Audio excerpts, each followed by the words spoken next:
December 2025 marks a turning point in the British property market. For the first time in 18 months, house prices across southern England are actually falling. The dream of home ownership that seemed to slip further away month after month is suddenly shifting. But before you celebrate, you need to understand what's really happening here. This isn't just a minor correction or a seasonal blip. Something fundamental has changed, and what triggered this reversal will affect your finances whether you own property, rent, or are trying to get on the ladder for the first time. The question everyone's asking is simple, but the answer is anything but.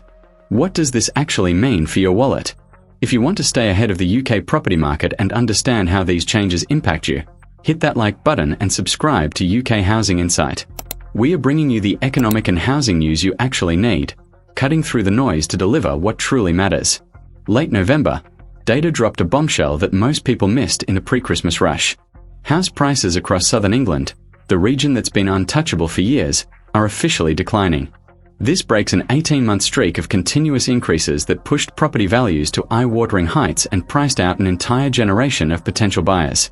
We are talking about the most expensive property region in the entire United Kingdom, where prices have historically moved in only one direction.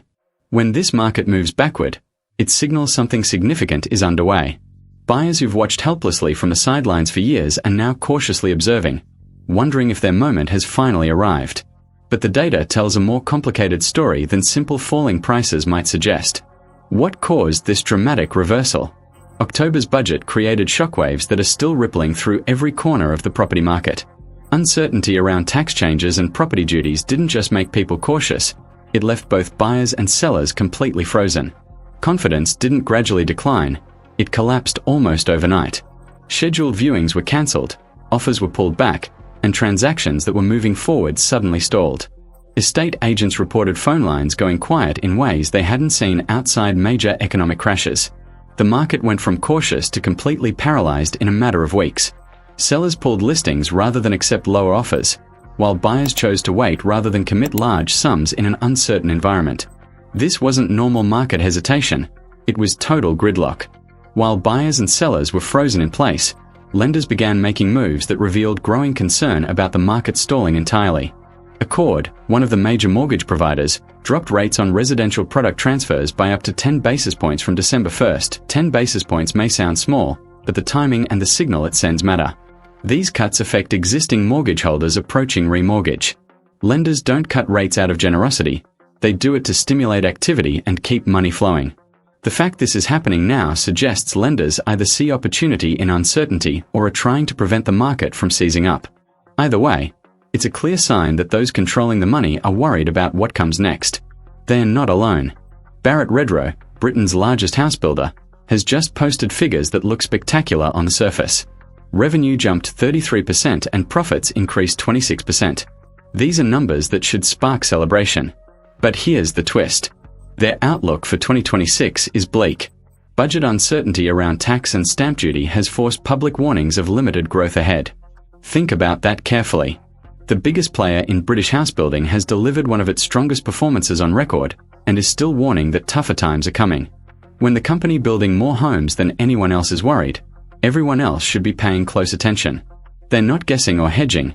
They're responding to what they're already seeing ahead. They are seeing something in their forward orders and planning applications that is genuinely concerning them about the year ahead.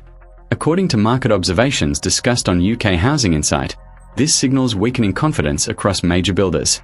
Meanwhile, in London, ministers have made a controversial move that is being framed as pragmatic, but critics are calling it a clear betrayal of long-standing affordable housing commitments. They have slashed the capital's affordable housing quota from 35% down to just 20%. The justification is that house building in London has collapsed to levels not seen in decades, and policymakers argue something drastic needed to be done to get construction moving again. Developments that meet the new 20% target will be given fast-track planning status, allowing them to jump the queue and receive approval in months rather than years. But here is the catch that has housing advocates furious. 60% of that already reduced quota must be delivered at the lowest social rent levels, which sounds positive until you realize the overall number of affordable units is being dramatically cut. Critics argue this approach trades long-term affordability for short-term construction numbers, a concern repeatedly highlighted by UK Housing Insight. The government gets to point to more homes being built. Developers benefit from easier approvals and reduced affordable housing obligations. But the people who desperately need affordable housing in the capital are left with a smaller slice of a pie that was never big enough to begin with.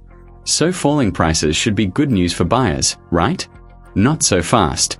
There is a paradox at the heart of this market shift that is effectively trapping the market in place. Sellers are holding back rather than accepting lower valuations, which means supply is shrinking at exactly the same moment prices are falling. Developers are slowing projects or putting them on hold entirely due to ongoing uncertainty around costs, regulations, and future demand. What this creates is a situation where prices are lower, but supply remains limited. The market is not improving, it is simply stuck. First-time buyers may look at falling prices and see opportunity, but getting a mortgage approved in uncertain economic conditions remains extremely challenging. Lenders tighten their criteria when they feel uneasy about the future. Deposit requirements remain high. Income multiples become more conservative. The dream of home ownership may look slightly more affordable on paper, but the path to actually securing a property has not become any easier. The psychology driving this market is both fascinating and frustrating in equal measure. Commentators continue to suggest that post-budget clarity will restore confidence and get the market moving again, but the word might is doing an enormous amount of heavy lifting in that claim.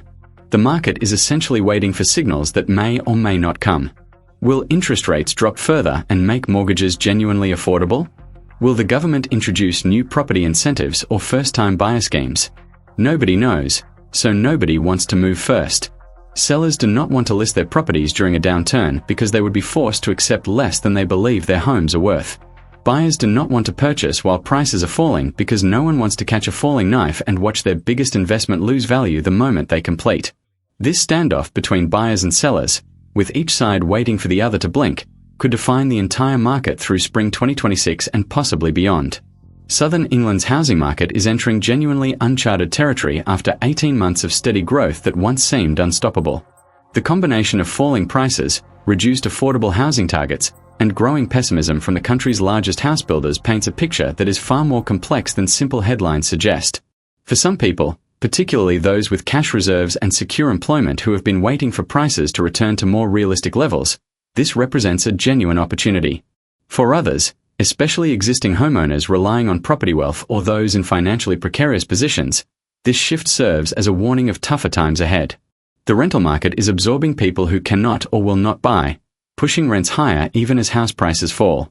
Young people are increasingly stuck between unaffordable purchases and rapidly rising rental costs, with no good options in sight.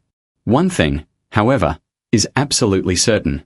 The market that emerges from this transition period will look fundamentally different from the one Britain has known for the past decade and a half. Whether buying, selling, or renting, the decisions made in the next 6 months will echo for years to come. The British property market has always been about more than just houses and prices. It is about wealth, security, and the kind of future people can build for themselves and their families. Right now, that future feels more uncertain than it has been in a generation.